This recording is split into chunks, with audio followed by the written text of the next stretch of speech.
Like everyone else, you were born into bondage. Born into a prison for your mind. Buckle your seatbelt, Dorothy, because Kansas is going bye-bye. You'll want to remember this moment as the last time you thought the flat earth was stupid.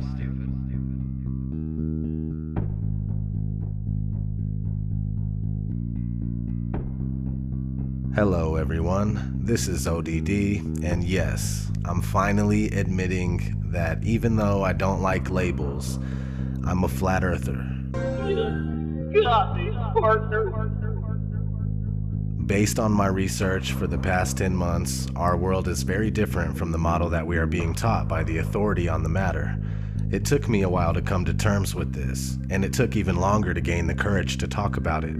It can be pretty embarrassing to go against popular opinion, but this is real. It's not a psyop, it's not a distraction, and it's not a bandwagon. It's a reasonable debate.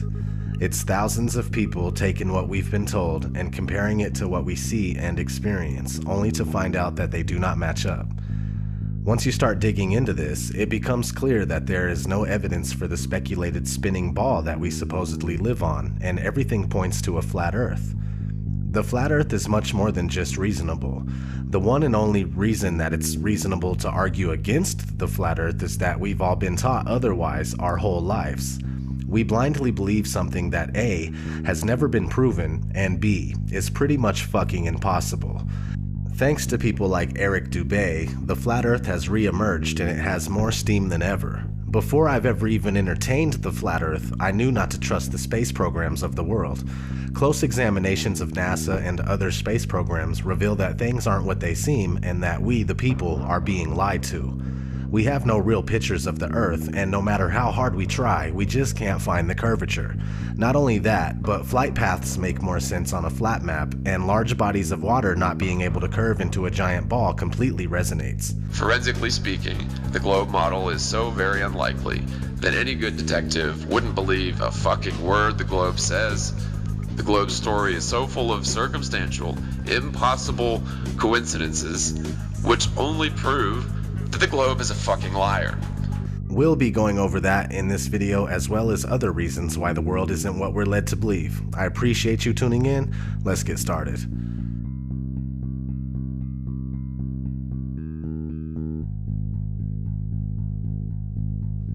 Our daily observations of the Earth are consistent with a flat and stationary surface. Most, if not all, ancient civilizations knew that the Earth was flat. The people of today would say that ancient cultures were ignorant and unaware, yet they accomplished great feats that we still can't accomplish to this day. The truth is that they had real knowledge, and some of us only have an education. But what is an education? Education is when you are told what to think and how to think. Those that are able to remember and regurgitate what they've been told on command are considered well educated. But there is a big difference between being educated and being intelligent. Just because you believe what you've been told doesn't make it true. In fact, the flat versus spherical Earth is a debate that has never really died. It's been raging for centuries. It was a huge argument as recently as the early and mid-1900s, but with programs like NASA, founded in 1958, the latter half of the 20th century was a win for the spherical Earth. It wasn't a question for the average person anymore. Though at the time the shape of the Earth was still up to be proven, NASA claims that they went to the moon and captured a shot of the spherical Earth as if they always knew it was indeed spherical. Those of you who think this technical difficulty was planned and think I'm scamming you, go do it for yourself.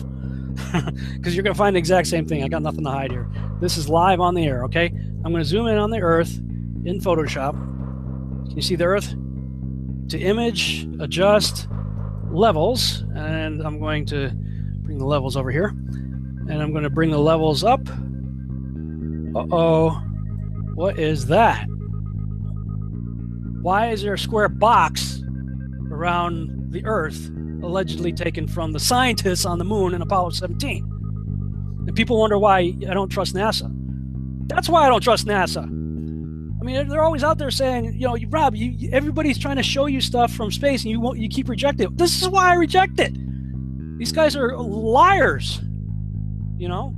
What are some of the basic observations someone can make to ascertain that the Earth is neither a globe or spinning? We've been taught that we're on a ball spinning around the sun, and so to hear that you might be on a flat plane, motionless at the center of the universe with all the celestial bodies spinning around you, just as it appears, actually comes as a surprise. But it shouldn't, because our eyes, experience, and common sense all tell us that the horizon is perfectly flat, and we feel motionless. We don't hear ourselves whizzing by at thousands of miles per hour. No matter how high amateur rockets or balloons have gone up, the horizon rises to the eye of the observer all the way up, and that's only consistent with a flat plane. Their theory just gets more and more wild as time has gone on. And so, yeah, it began with the spinning Earth going 1,000 miles per hour, which is then circling around the sun at 67,000 miles per hour, which then they decided the sun wasn't a heliocentric model, but more of an acentric model, where they don't know where the center is, and we're just exploding out of a big bang. So the sun, we're spinning around the sun, and then the sun and us are spinning around the Milky Way galaxy, they say, at 500,000 miles per hour. And then the entire Milky Way galaxy, they say, is shooting off from the Big Bang at 670 million miles per hour, almost the speed of light. So there's at least 4 rip-raging, contradictory motions supposedly going at all times, yet you don't experience any of it, nor can you measure any of it using the stars. The flat motionless Earth, not only is it the greatest conspiracy of all, it's also the easiest to prove. I mean, it just is flat and motionless, just as it appears. Look into it more and more, make it a thing to try and debunk it, if you will. You know, even if you want to do it that way. Negative reinforcement works too. Try as you will, you're only going to find proofs for the flat motionless Earth. You're not going to confirm that you're on a spinning ball.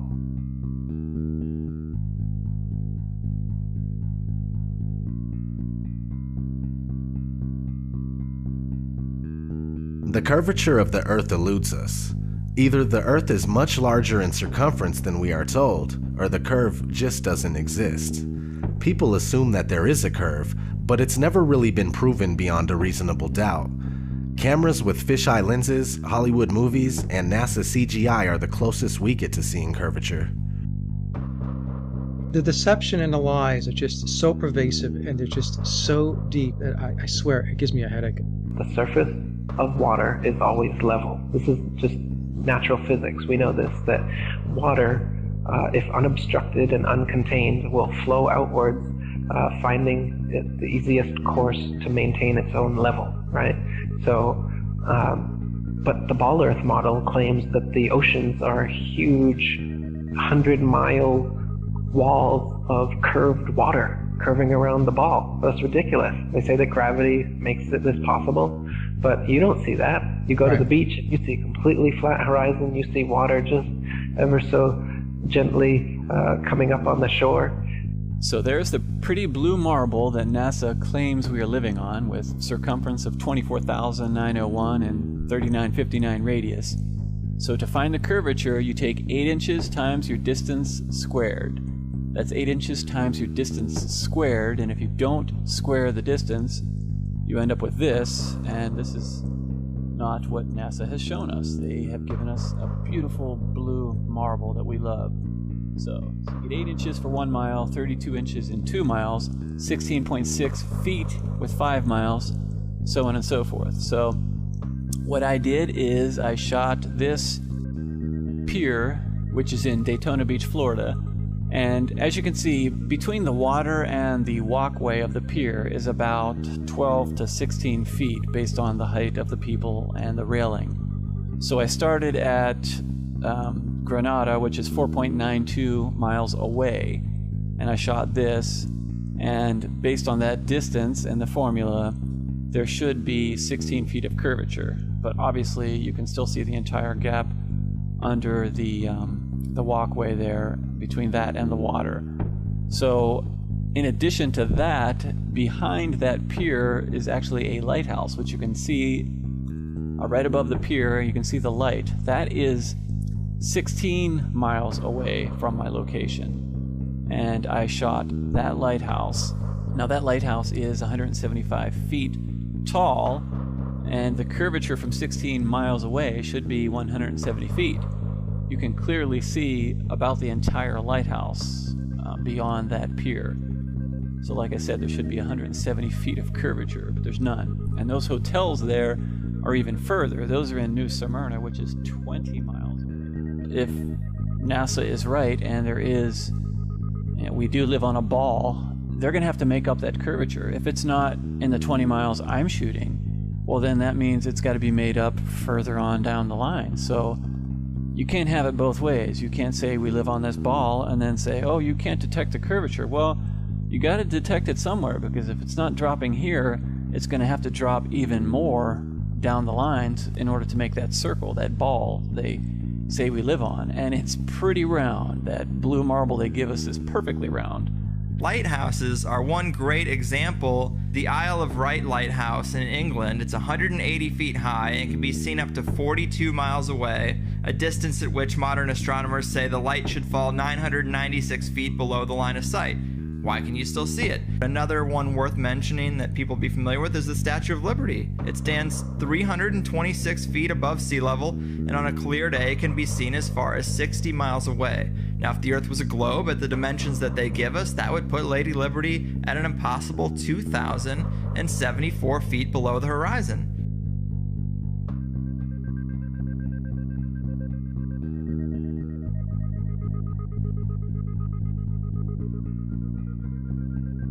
No, not one picture of the Earth. Imagine that.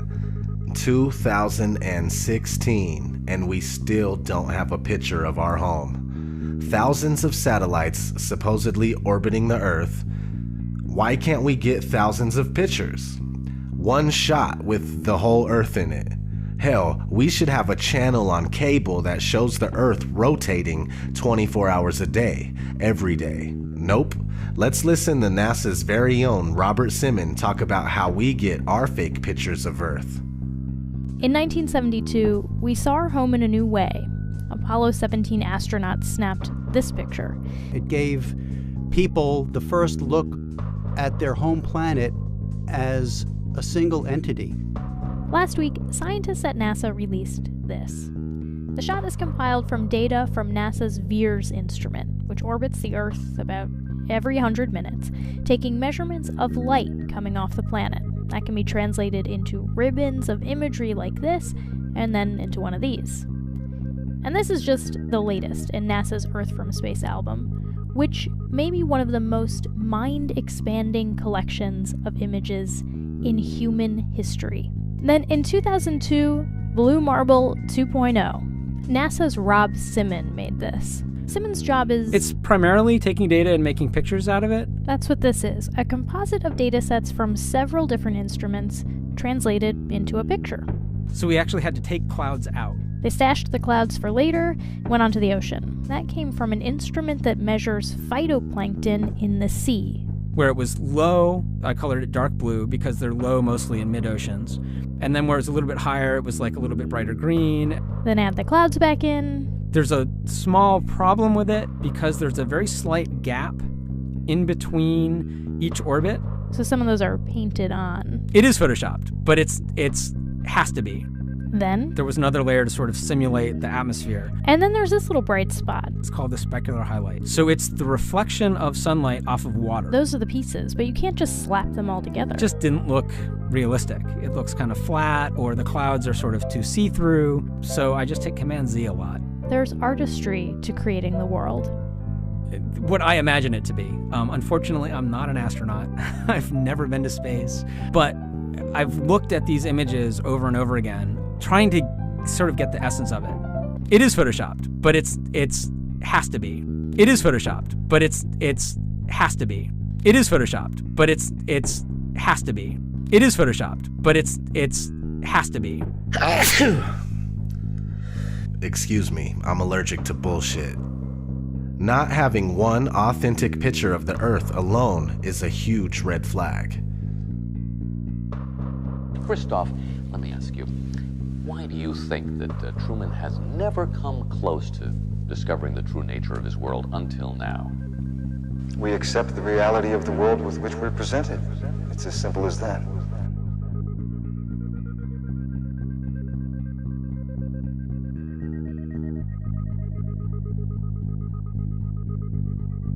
The flat Earth model is a working model. It's by no means definitive due to the nature of this massive cover-up.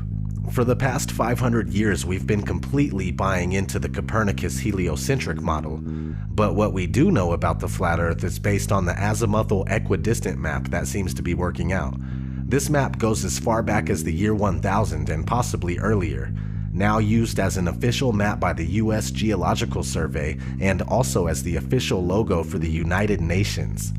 Is this our real home being hidden from us in plain sight? I think it is. The first thing a lot of people say is, where's the edge? Well, look at this map where Antarctica is a 360-degree ice barrier that holds the water in. These ice walls are real, and they stand 150 feet above the surface of the water. Then you need to understand that there is no independent access to Antarctica. Average people can only go there on a guided tour. It has no towns, no cities, and no permanent residences. What's past the 150-foot ice wall is anyone's guess. How far the ice extends, how it terminates, and what exists beyond it. The Antarctic Treaty, signed in 1959 by 12 nations and more later on, states that Antarctica is for peaceful purposes only, no military activities, just scientific research and government exploration. Expeditions by any party must be discussed in advance. It's the longest and most successful treaty between nations.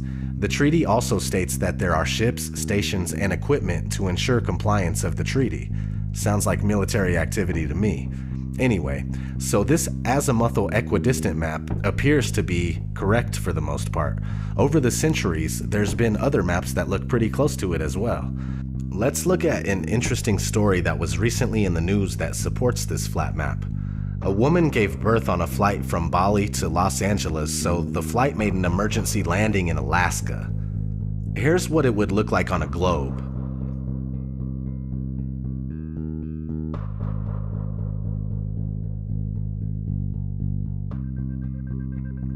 Now, here's what it would look like on a flat Earth.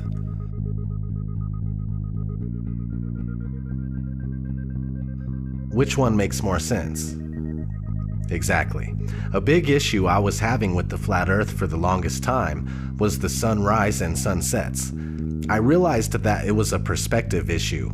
First, you must understand that the sun is not 93 million miles away. If it was, we would never see anything like this here. This is concentrated because it's closer. It's much more probable that the sun is only a few thousand miles away and that it's the same size as the moon. Once you comprehend this, all of the sudden, solar eclipses make sense. Holy fucking shit! Something that makes sense!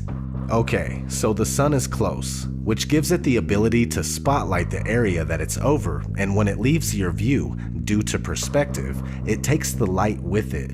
There is a generous amount of light where the sun is at, but since it's so close, it doesn't spread its light like it would if it were bigger and further. The sun circumnavigates the Earth like a huge clockwork. Sometimes that takes a while to sink in. Alright, let's talk about the Coriolis effect. The Coriolis effect states that when a moving object leaves the ground, the Earth continues to rotate, meaning that when shooting a gun at a certain distance, the bullet would be a little off due to the Earth's rotation. If that's the case, then airplanes would have to account for the Coriolis effect, but they don't. This is only a few things that work better on a flat, motionless Earth. Do you need 100 excuses as to why you're not feeling any motion or seeing any curvature? Are those excuses easier to believe? Or is it easier to use Occam's razor and go with what our senses are telling us? The Earth is flat and not spinning. Now, real quick, let's kind of just explain the Coriolis effect in layman's terms. The Coriolis effect is the effect that when the bullet leaves the barrel of the gun, it is actually leaving the surface of the Earth. So as the bullet leaves the barrel of the gun, the Earth is still rotating. and the bullet is not rotating with the Earth. So the Earth will actually rotate out from underneath of the bullet while it is in flight.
This one is a touchy subject. This whole fucking video is a touchy subject. So anyway, this one's hard to get across to people big time. But outer space is up for debate. Space programs are compartmentalized, and most astronauts are Freemasons that have to swear an oath of secrecy when dealing with the so-called missions. The thing is that there is so much footage of NASA and other space agencies making mistakes. Sometimes we could see bubbles in the spacewalks. Sometimes we could see harnesses and wires on the people in the International Space Station. The permed hair that moves nothing like it would in zero gravity. These are huge red flags. Not to mention the Van Allen radiation belt. The Van Allen radiation belt is a layer of energetic charged particles that is held in place around a magnetized planet such as Earth by the planet's magnetic field. Sounds kinda like a dome if there is one. Oddly enough, one of NASA's employees admitted that this radiation belt needs to be figured out before humans could pass through it. Listen closely. As we get further away from Earth, we'll pass through the Van Allen belts, an area of dangerous radiation. Radiation like this could harm the guidance systems, onboard computers, or other electronics on Orion.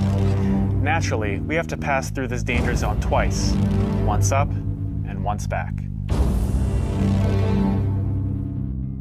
But Orion has protection. Shielding will be put to the test as the vehicle cuts through the waves of radiation. Sensors aboard will record radiation levels for scientists to study. We must solve these challenges before we send people through this region of space. Let's talk about satellites. We've already discussed how there are no pictures of the Earth, so are satellites even real? Not likely. Ground towers are built all over the world and are more than adequate to relay our television, radio, and cell phone service.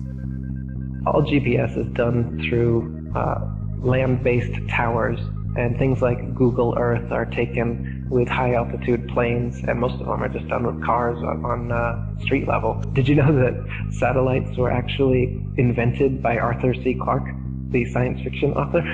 I didn't know that. They shortly became science fact after that. The geostationary satellite, look it up. It was created by a science fiction author. And then within a decade, NASA claims to have sent a real one up there, and ever since then, that's where we get all our communications from. So if satellites were real, we would constantly hear stories of them being hit by meteors or comets, and that doesn't happen. No one's ever lost their direct TV feed during the Perseids meteor shower because one of the meteors knocked out one of the satellites. Doesn't happen, it's never happened, and it won't happen. And that to me tells me there is no satellites. You would constantly be worried about them, and you would constantly hear about them having something happen, and it's so rare that you hear that.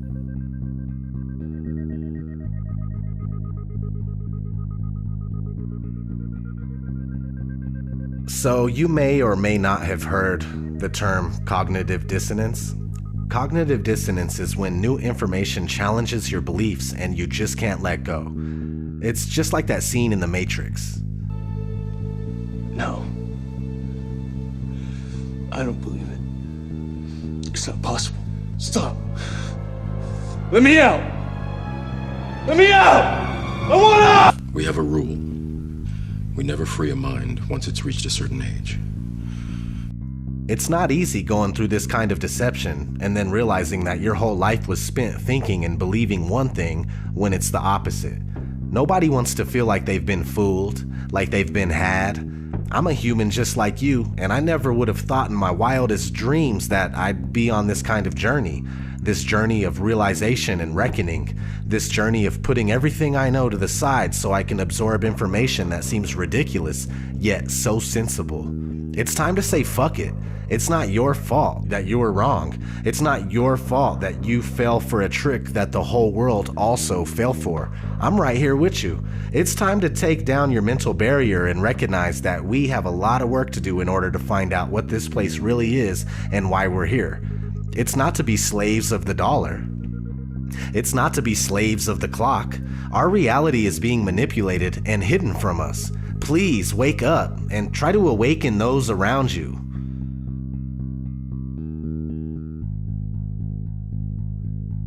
So how did this happen? Okay, let's start in the classroom. The first time anybody enters a school classroom, they are introduced to the globe model of the Earth. This three-dimensional scale model of the Earth that has never been proven was invented in the 1400s. Fast forward to 1927, a big-budget movie company called Universal Pictures came out with its movie intro, and guess what? The spinning ball Earth still hasn't been proven. This is 30 years before NASA was founded. Over the years, Universal kept coming out with similar logo intros, and to this day, we see the spinning ball Earth before many of the movies that we watch. Besides, there are countless movies about outer space that use the same model. We have been indoctrinated, and it's as simple as that.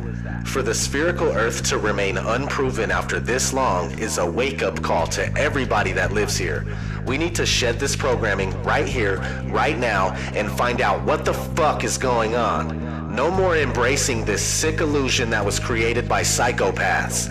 I'm going to keep searching for answers and trying to make something happen. All I want to know is, who's coming with me?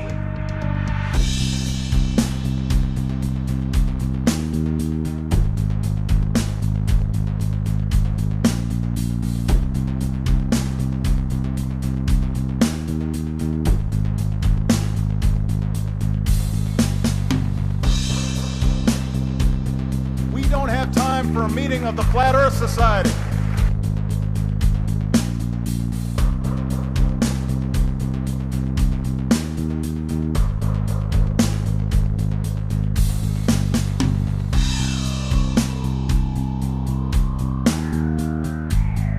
I'd like to be an explorer, like the Great Magellan. Oh, you're too late. There's really nothing left to explore.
Right before your surgery, I asked if you had packed your cell phone, and you said, which one? When? Skylar, I was medicated. I mean, I could have said the world was flat. You know what I think? I think you accidentally told the truth. The world was flat. You know what I think? You accidentally told the truth. The world was flat. You know what I think? You accidentally told the truth.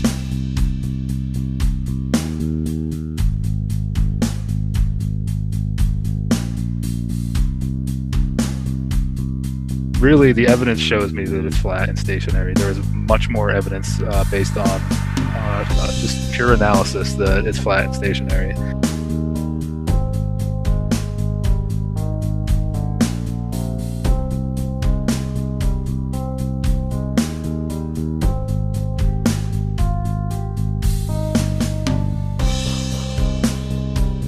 So it's not actually a sphere, it's oblate, and officially it's an oblate spheroid. That's what we call it. But not only that, it's slightly wider below the equator than above the equator. A little chubbier. A little chubbier. Yeah. Chubby's a good way. It's like pear-shaped. Yeah.